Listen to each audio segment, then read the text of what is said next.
Bonjour à tous. Alors, je pense qu'on va pouvoir démarrer. Tout d'abord, bienvenue pour ce nouveau webinaire. Donc, je me présente. Donc, Anna Atoyan. Je fais partie de l'équipe commerciale de Midral et j'accompagne l'ensemble des secteurs sur leur stratégie analytics et big data. Donc, aujourd'hui, pour notre webinaire, nous sommes accompagnés par nos clients du Luxembourg Institute of Health, par Antonio et Fanny. Donc, je vais les laisser se présenter. Alors, bonjour tout le monde, c'est Antonio Cosma et je vais faire une présentation sur l'utilisation des tableaux, de la suite Tableau. Et à côté de moi, il y a Fanny. Bonjour, je m'appelle Fanny Hédin, donc je travaille avec Antonio dans son équipe en tant qu'ingénieur dans la cytométrie. Et donc, il va vous présenter comment analyser la cytométrie en flux en utilisant les outils Tableau Prep, Tableau Desktop. Merci. Alors, donc, je vous propose pour les quelques 40-45 minutes que nous avons ensemble, l'agenda suivant. Donc, tout d'abord, quelques mots sur Midral pour vous aider à nous identifier dans l'écosystème de la data et vous parler un petit peu plus en détail de notre mission. Par la suite, je vais passer la main donc à Antonio et Fanny pour nous présenter leur cas d'usage et comment Tableau a pu les aider à le concrétiser. Et ensuite, on va se réserver un temps de questions-réponses pour vous aider si vous avez différentes interrogations. Tout d'abord, qui sommes-nous? Midral est un pur payeur de la data. Nous accompagnons nos clients sur l'ensemble du cycle de valorisation de la donnée. Je reviendrai dans un instant sur ce concept. Donc, ça veut dire qu'on va avoir une démarche globale. On va aider nos clients aussi bien sur le choix de la solution qui va être la plus adaptée, sur l'implémentation dans leur environnement. On va les aider également à mettre en place une stratégie analytique et également un point très important qui est la formation pour faire monter en compétence les métiers et les aider à gagner en autonomie afin qu'ils puissent maîtriser justement ce cycle de valorisation de la donnée. Donc, j'évoque les solutions avec lesquelles on va accompagner nos clients, il y en a plusieurs, et notamment notre partenariat historique, la solution avec laquelle nous sommes nés presque, il s'agit de Tableau. Et donc, c'est la solution dont on va parler dans un instant. Je rentrerai un petit peu plus en détail. C'est une solution d'exploration et d'analyse visuelle. Il s'agit d'une étape, je dirais, finale dans notre cycle de valorisation de la donnée. C'est pour cette raison que nous avons développé d'autres partenariats pour, en amont, pouvoir préparer, traiter la donnée, faire de la prédiction avec des solutions telles que Nine, Vertica ou encore DataRobot. Donc, vous pouvez voir quelques-unes de nos références. Nous accompagnons les entreprises de tout secteur, qu'il s'agisse de banques, assurances, retail, transport et donc également de la recherche. À l'instant, j'évoquais le cycle de valorisation de la donnée. C'est de cette façon que nous le voyons chez Midral. Donc, on va toujours partir de l'opérationnel métier, juste ici, à droite de l'écran, qui se pose tout un tas de questions, qui a différents enjeux, et on va l'aider à y répondre en partant de la donnée factuelle. Et qu'on va passer à travers différentes étapes de préparation de données pour nettoyer, enrichir, transformer. Si besoin, on va également passer par un volet de data science pour faire de la prédiction. Et une fois que nos données sont propres, prêtes à être utilisées, on va les pousser sur un outil BI tel que Tableau pour faire donc un dashboard, du storytelling, du data journalisme. L'objectif est le même, mais la façon de représenter les données sont différentes. Et toutes ces étapes vont nous amener vers une stratégie que donc le métier va pouvoir appliquer pour prendre des décisions. J'évoquais à l'instant la solution Tableau. Qu'est-ce que c'est exactement? Quelle est la mission de Tableau? Donc, il s'agit d'un outil qui va vous permettre de prendre la main sur l'analyse de vos données. Il s'agit d'un outil très simple, intuitif, qui ne nécessite pas de maîtriser le code et de ce fait est prévu pour être utilisé par les métiers qui n'ont pas forcément de compétences techniques, mais qui connaissent toutefois très bien leurs données, qui connaissent très bien tous les enjeux métiers, et donc pouvoir prendre pouvoir sur l'analyse et les faire réaliser eux-mêmes. Donc pour aller se connecter en direct sur différentes sources de données, qu'il s'agisse de fichiers plats, de serveurs internes ou de connecteurs web. Ensuite, par une méthode de glisser-déposer, ils vont pouvoir interroger, poser leurs questions et au fur et à mesure y répondre pour construire un tableau de bord qu'ils vont pouvoir partager auprès d'un service, auprès de la direction, auprès de partenaires. Donc, et ensuite, on a également toute une possibilité d'avoir une interaction avec notre tableau de bord pour aller pouvoir l'interroger. Et un dernier détail qui est néanmoins important, Tableau aujourd'hui est une solution, c'est certainement la solution qui a la plus large communauté d'utilisateurs, ce qui rend l'utilisation de Tableau, ça apporte un gros plus, parce que lorsque vous avez différentes questions, différentes interrogations, vous avez une communauté en face qui est très active et qui répond très facilement. Et donc à présent, on va passer sur la seconde partie. On va passer donc à l'étude de cas. Et juste avant de laisser la parole au LIH, à Antonio et Fanny, je vais juste en quelques mots introduire le pourquoi l'utilité d'utiliser une solution telle que Tableau dans le domaine de la recherche. Alors pour ceux qui seraient peut-être pas familiers avec le terme de cytométrie en flux, il s'agit ni plus ni moins d'une méthode qui va permettre de mesurer les caractéristiques des cellules. C'est une méthode qui va produire un très large volume de données. Ça signifie que on va se retrouver parfois peut-être confronté à différents dilemmes. Si on a face à nous différentes deadlines qu'on se doit de respecter, peut-être qu'on va analyser que certains échantillons, peut-être qu'on va mettre plus de temps, peut-être qu'on va privilégier certains axes d'analyse plutôt que d'autres pour aller plus vite. Eh bien, c'est justement pour ne plus devoir faire ce type de dilemme que Tableau va avoir tout son intérêt, puisqu'il va vous permettre de passer en revue, d'analyser l'ensemble des données que vous souhaitez, et ainsi donc vous permettre d'accélérer et d'améliorer la gestion de vos données. Je vous laisse la main, Antonio et Fanny. Bonjour, donc je commence avec ma présentation. Donc aujourd'hui on va parler de comme Tableau, on peut dire plutôt la suite Tableau va nous aider dans notre analyse de la cytométrie des flux. Avant tout, de où je vous parle, je ne suis pas dans ce moment en France, je suis au Luxembourg en particulier, au Luxembourg Institute of Health. C'est un institut de recherche public qui a son focus de recherche dans l'oncologie, l'infectiologie et en général l'étude du système immunitaire dans tous ces sujets, disons, et dernièrement, on a une très grande orientation vers la médecine personnalisée. Pour ma part, je dirige la plateforme de cytométrie en flux. Donc, on ne va pas aller dans les détails, parce que j'ai vu de la liste des participants qu'il y a des spécialistes, mais aussi des non-spécialistes. Et donc, ça, c'est un petit slide qui décrit toute la plateforme. Comme vous voyez, pour les spécialistes, on a toute une série d'instruments et on va couvrir l'analyse des... On a des instruments qui vont analyser un faible nombre de marqueurs, mais on a aussi des instruments comme un Fortessa, un Cytof, qui peuvent analyser plus de 40 marqueurs par chaque cellule. On a aussi des instruments pour analyser les cellules un par image, l'image stream, et on peut aussi effectuer du tri cellulaire dans un P3 ou non.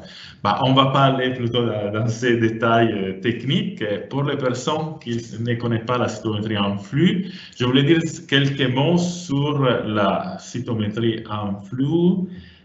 Je pense que j'ai besoin d'un pointer que vous voyez ici. Donc, comme vous a dit Anna, nous on analyse les cellules un par exemple les cellules du sang.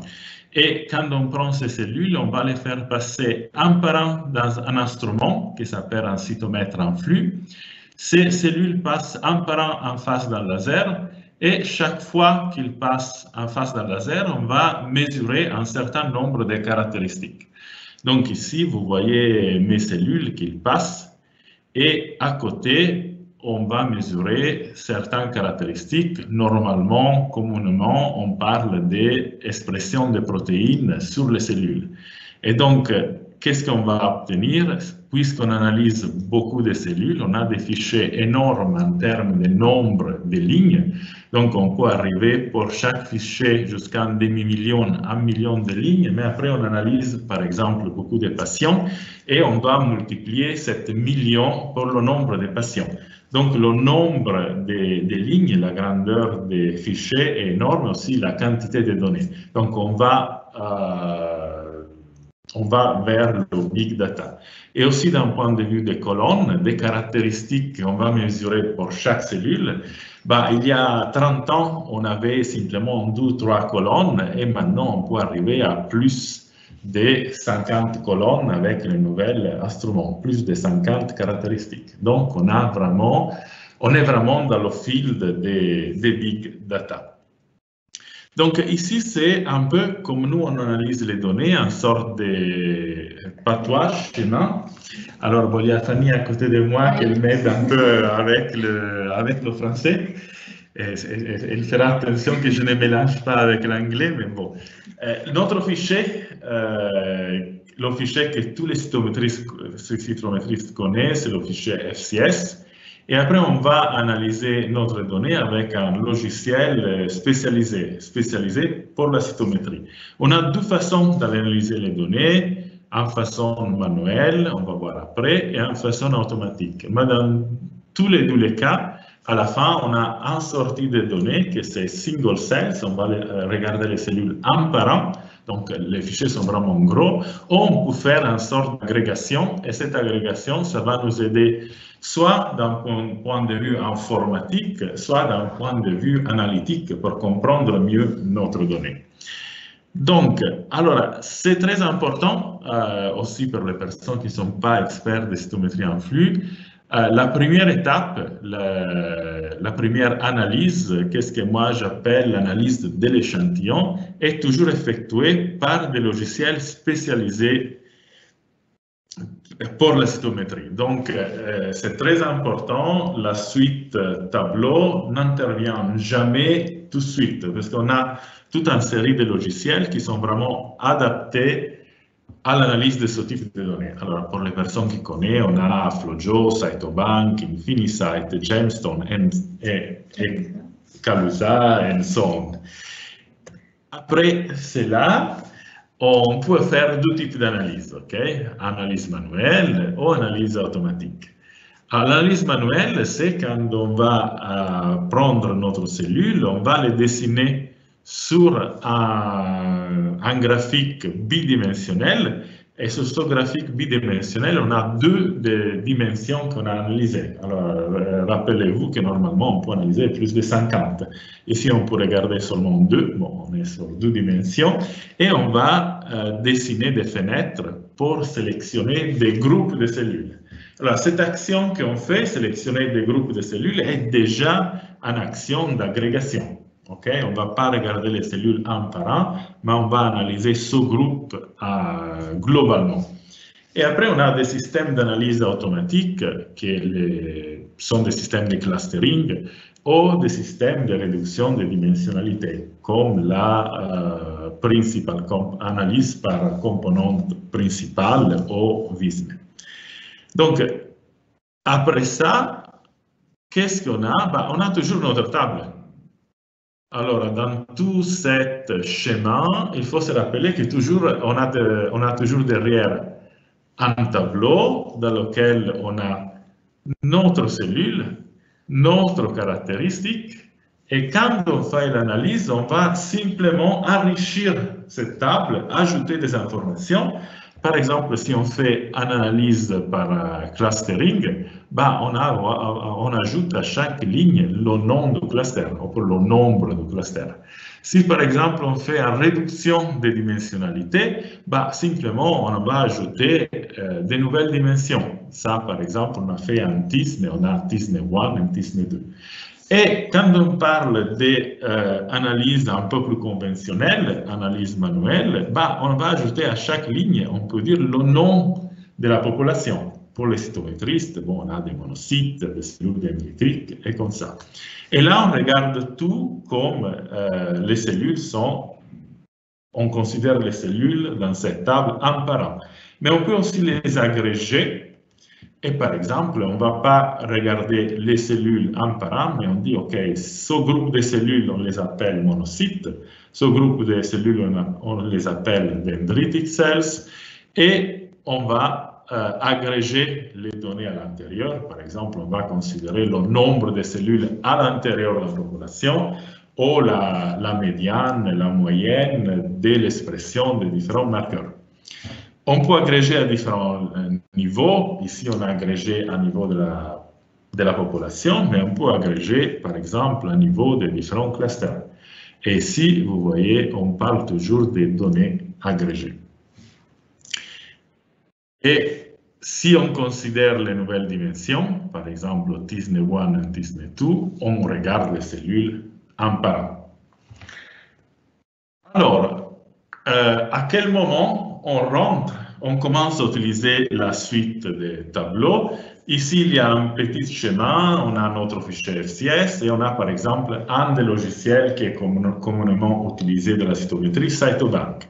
On peut faire plein d'analyses, mais après, il y a toujours quelque chose qui manque. Par exemple, la chose principale, c'est qu'on a ces données, c'est difficile de les intégrer avec des données cliniques, hors des données qui viennent d'autres technologies. Et on a toujours des limitations, mais ça c'est très spécifique. Par exemple, pour Cytobank, ce n'est pas possible de visualiser plusieurs arbres. C'est un peu plus difficile de faire un merge avec le Visneplot. Et même si on va dans des autres logiciels, on a toujours des limitations puisque le logiciel nous tient un peu dans un voie fermée. Qu'est-ce que la personne qui a fait le logiciel a prévu que nous, on fera avec les données. Mais le plus grand empêchement, c'est l'intégration avec les données, par exemple, cliniques ou metadata qu'on peut avoir. Donc, qu'est-ce qu'on propose avec la suite Tableau? C'est qu'une fois qu'on a analysé notre donnée avec les logiciels classiques, on va exporter ces données comme des fichiers de texte. Après, on va les préparer en utilisant Tableau Prep Builder, qu'il va nettoyer, combiner les données avec les metadata et les formater. Et Tableau Prep Builder, il va construire après une base de données qui va inclure tout ce que nous on veut, disons, et après on peut regarder les données avec Tableau Desktop. Donc, aujourd'hui, on va vous montrer un exemple, un cas de figure dans lequel on va analyser des données d'un papier qui a été déjà publié. Ce n'est pas un papier qu'on a publié ici à l'Institut, mais c'est un papier qui est très connu et l'idée c'était de faire profiter tout le monde de cette jeu de données. Ça veut dire qu'après cette présentation, vous pourrez faire la même chose que moi, faire download de cette jeu de données et jouer un peu pour apprendre le logiciel. C'est clair qu'il ne s'agit pas s'agit simplement d'une démonstration et il ne s'agit pas d'un cours pour apprendre à utiliser Tableau Prep et Tableau Desktop. Et ici, vous avez le link, mais après, on va parler plus en détail de ce link. Donc, je vais vous montrer deux applications. Ça, c'est l'application 1, dans laquelle on a les fichiers FCS. On va utiliser le logiciel spécialisé. Dans ce cas-là, c'est FlowJo. On a notre Gating Strategy classique. Donc, ça veut dire qu'on va faire une analyse manuelle et après, on va considérer les données agrégées. Ici, vous pouvez voir la gating strategy. Qu'est-ce qu'on fait en cytométrie? On va faire dessiner des plots, des graphes dans lesquels les données, les paramètres sont montrés en 2 dimensions. Et tous les fois, on fait une fenêtre, on sélectionne. Qu'est-ce qu'il est sélectionné? Il est reporté sur un autre graphe où on va dessiner une autre fenêtre. On prend qu'est-ce qu'il y a ici, on va le reporter ici. Et ce système hiérarchique, il va nous définir les populations, dans ce cas-là, les populations de cellules du sang. Alors, next, c'est l'application 2, on va rester à l'application 1 et maintenant on va passer, une fois qu'on a ces données, on va les exporter, on va les amener dans Tableau Prep. Alors, je vais sortir d'ici. Tableau Prep. Alors, ça, c'est un schéma très simple, mais vous voyez, le système marche avec des petites icônes et à l'intérieur de chaque icône, il a une fonction. Ici, on charge les données. Ça, sont les données des FlowJo. Derrière, il y a la table de FlowJo que vous pouvez exporter. Je pense que tous les cytométristes savent comment exporter la table de FlowJo. Et ici, on a chaque fichier, on a plusieurs fichiers. Non, un fichier, mais différents échantillons. Et ici, vous pouvez voir la gating strategy. Okay? Et tout de suite après, on peut analyser notre donnée. Ça sert simplement pour donner un aperçu des données. Ce n'est pas vraiment une analyse scientifique, mais pour dire est-ce que tout va bien. Et ici, vous pouvez voir les différents gating strategies, le nombre de cellules. Et je peux voir tout de suite que pendant que je vais plus profondément dans la gating strategy, j'ai moins de cellules. Donc ça va me dire que mon analyse est correcte, mon jeu de données fonctionne. Et après, je peux faire toute une série de sélections, de changements, je l'ai là, dans lequel je peux exclure des informations, mean standard deviation, que FlowJo calcule automatiquement. Mais par exemple, ici, je fais un filtre sur une population et je dis je vais exclure tous les échantillons pour lesquels j'ai moins de 5000 cellules. Donc, je peux faire des calculs. Après, ici, j'ai ma connexion avec les données cliniques. On ne va pas aller dans le détail. On a age, gender et on a toute une série de caractéristiques des patients. On va unir ces informations avec un join et le système est très simple, très intuitif, mais aussi il va nous dire par exemple que j'avais en total 48 plus 12 échantillons, 60, mais il y en a 12 qui sont exclus. Pourquoi ils sont exclus? Puisque je l'ai dans la liste des patients, mais ici, dans ce schéma, je l'ai exclu puisqu'il n'y avait pas beaucoup de cellules. Après, je procède dans le processus. Ici, c'est un pivot. Je change la structure de mes données. Je veux avoir pas une table à deux voies, mais une table dans laquelle toutes les informations, toutes mes populations sont sur la même colonne. Et après, je vais encore travailler mon fichier. Bon, là, j'ai fait beaucoup d'opérations, 54, ils sont là. Mais l'idée, c'est finalement de diviser ma gating strategy, splitter toutes les informations, CD13, CD19, CD56, et comme ça. Et ça m'a permis de faire des sorting, de filtrer ces données à la suite. Alors, qu'est-ce que c'est important? Vous faites ce travail, cette construction une fois, et quand vous avez de nouvelles données, simplement, vous faites refresh, les nouvelles données sont insérées dans la base de données. Et ça, c'est le fameux output qu'il va construire la base de données. Et ici, vous avez un aperçu de la base de données, de la structure des data. Alors maintenant, on va voir un exemple. Cette base de données a été publiée sur le site Tableau public et elle peut être explorée par n'importe qui. Okay? Donc on va aller dans le site.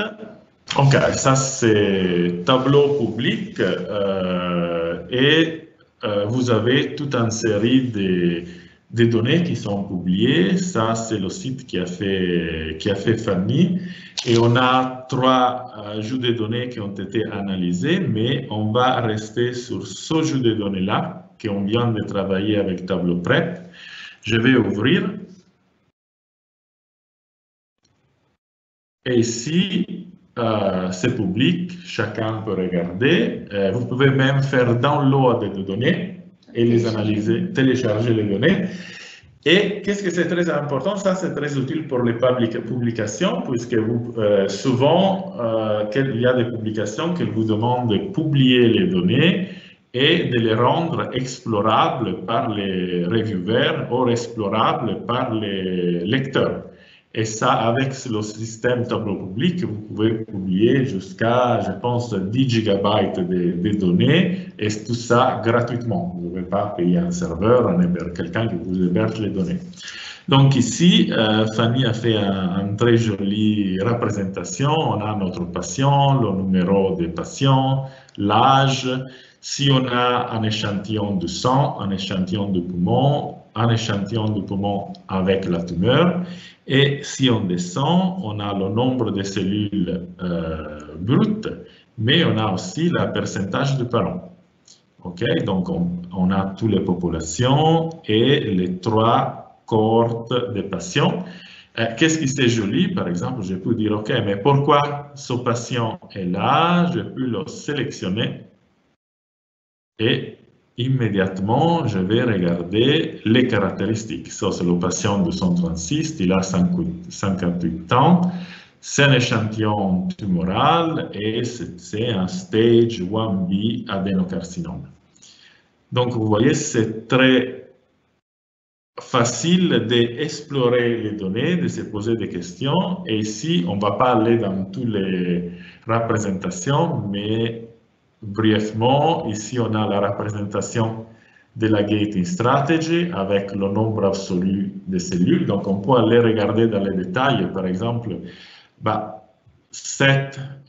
certain échantillon, ce n'est pas convaincant. Je peux aller regarder exactement combien de cellules j'ai à l'intérieur. J'ai aussi d'autres représentations. Ça, c'est d'autres plots. Par exemple, je peux changer le pourcentage de parents à laquelle je suis intéressé. Donc là, je suis en train de faire le pourcentage par rapport aux cellules CD56 positives. Donc ça, c'est une question qu'on se pose souvent, de changer le parent quand on fait l'analyse. Et ça, c'est très facile. Je ne vais pas aller dans les détails, encore d'autres plots. Vous pouvez faire des pie charts pour chaque patient, pour chaque cohorte. Et surtout, très important, Tableau, ce n'est pas un logiciel de statistique. Donc, vous pouvez reformater les données pour faire copy-paste dans des autres logiciels. Donc, ça, c'était la première application. Là, je vais vous montrer une deuxième application un peu plus compliquée. Et la deuxième application,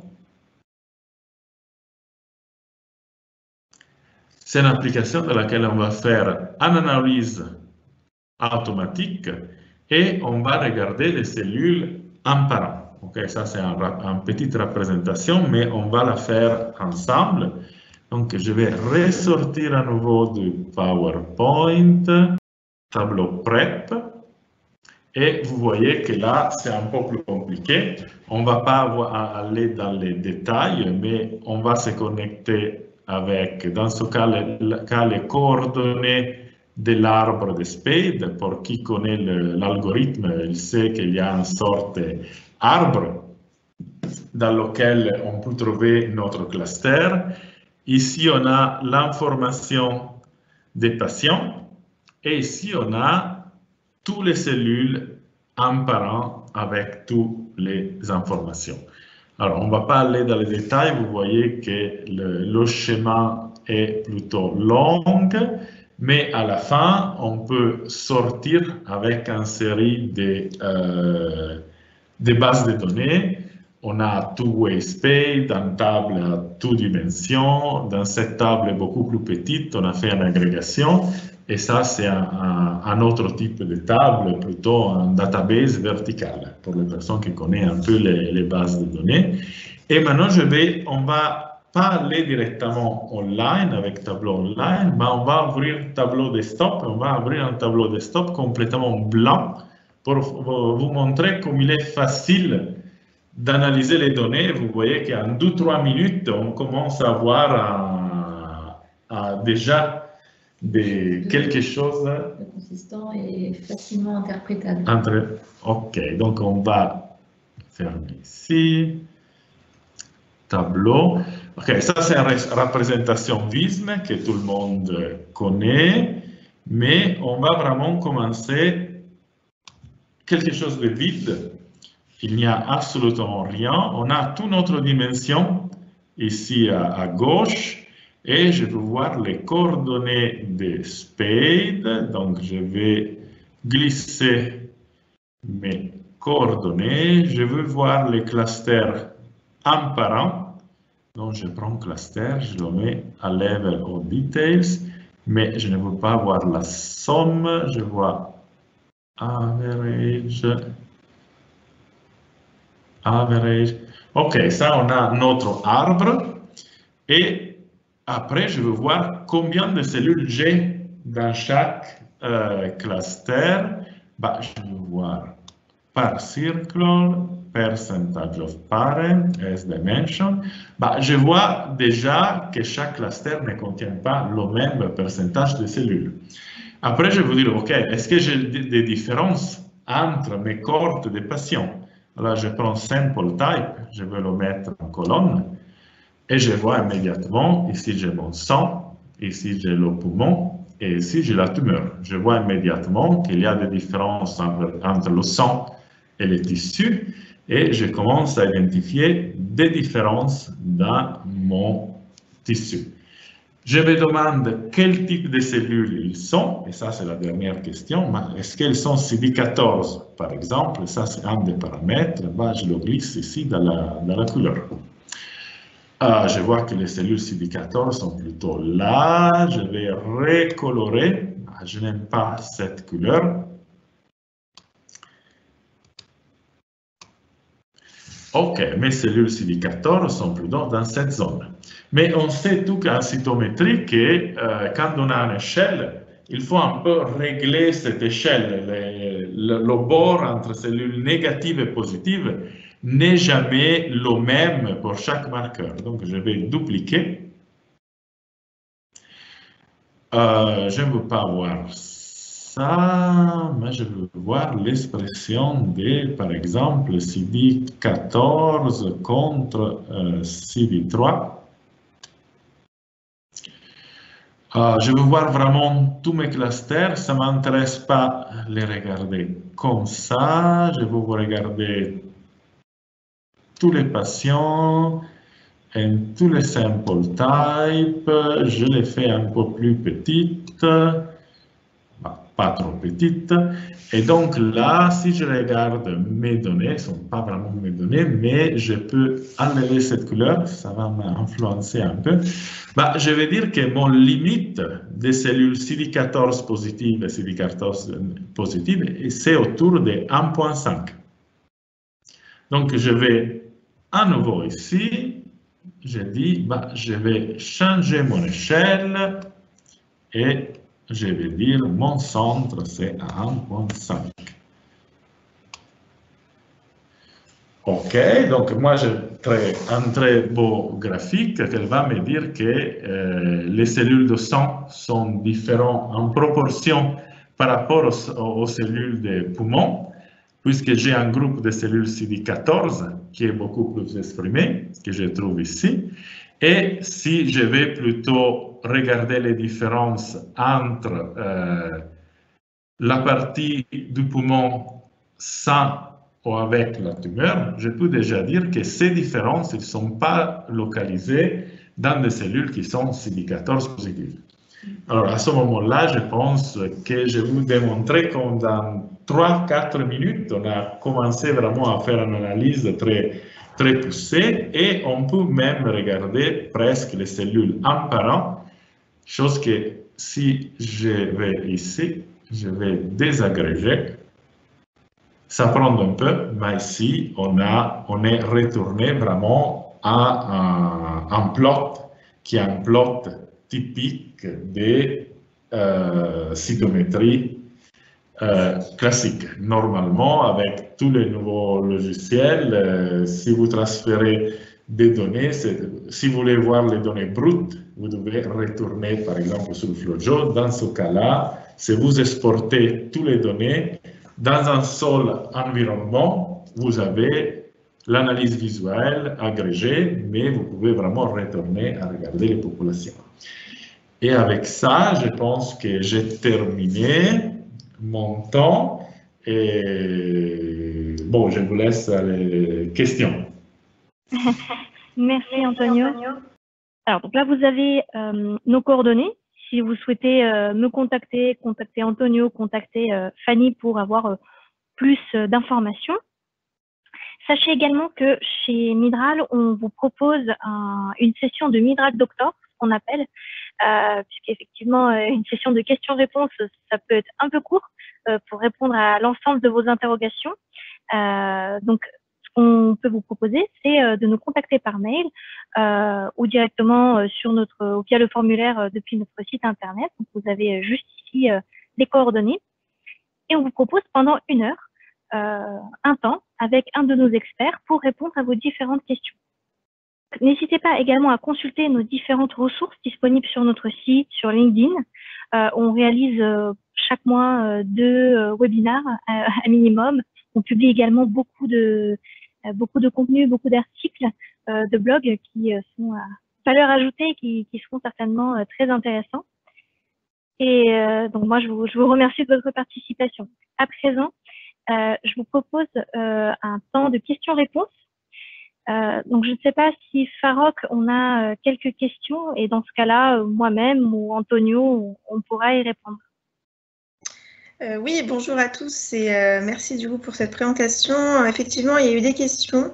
Donc, la première qui est, est-ce qu'il est possible d'installer Tableau sur un serveur interne et non du cloud? Alors, je peux répondre si vous voulez, Antonio. Oui, tout à fait. Antonio, Tableau vous offre la possibilité d'installer soit en interne, sur un serveur interne, donc on-premise, ou bien sur le cloud. C'est comme vous le préférez, c'est juste que, qu'est-ce que ça veut dire? Ça veut dire que si vous souhaitez l'héberger par l'éditeur, donc en version cloud, c'est lui qui va s'occuper de toutes les montées de version. Voilà, c'est ça la principale différence. Parfait, merci beaucoup Anna. Une autre question qui est, peut-on inclure des scripts R ou Python sur Tableau? Oui, on peut, mais nous on ne le fait pas parce qu'on n'a pas trouvé cette nécessité, mais on peut lancer des scripts R pour, qu'est-ce que moi je sais, R à partir de Tableau. Oui, tout à fait, oui. Oui, je confirme que ce soit R ou Python, on peut inclure ces scripts sur Tableau Prep Builder. Nickel, merci. Et enfin, dernière question, qui est, quelle est la différence entre tableau public et tableau desktop? Comme vous voulez, Antonio, vous souhaitez répondre? Oui, je peux le faire. Tableau desktop, c'est, disons, sur votre ordinateur. C'est quelque chose pour lequel vous devez avoir une licence. Et après, une fois que vous avez construit une visualisation, vous pouvez publier sur Tableau public. Et Tableau public, c'est complètement gratuit, tout le monde peut regarder. Et l'autre avantage que vous avez, vous pouvez aller sur Tableau public, vous faites download de la base de données, la visualisation qu'on a créée, et vous pouvez la regarder sur votre ordinateur en utilisant Tableau Reader. Donc, en réalité, qu'est-ce qu'il est payant? C'est vraiment la partie dans laquelle vous allez créer votre visualisation. Okay? Mais c'est très intéressant que, par exemple, si vous avez un collaborateur, vous pouvez faire toute votre visualisation, après lui envoyer un package et lui dire, OK, maintenant vous pouvez l'explorer avec Tableau Reader ou Tableau public. Tableau public, c'est les données, c'est vous pouvez vraiment partager les données en public, parce que le public est vraiment public, disons. Très bien, merci pour cette réponse. On a fait le tour pour les questions.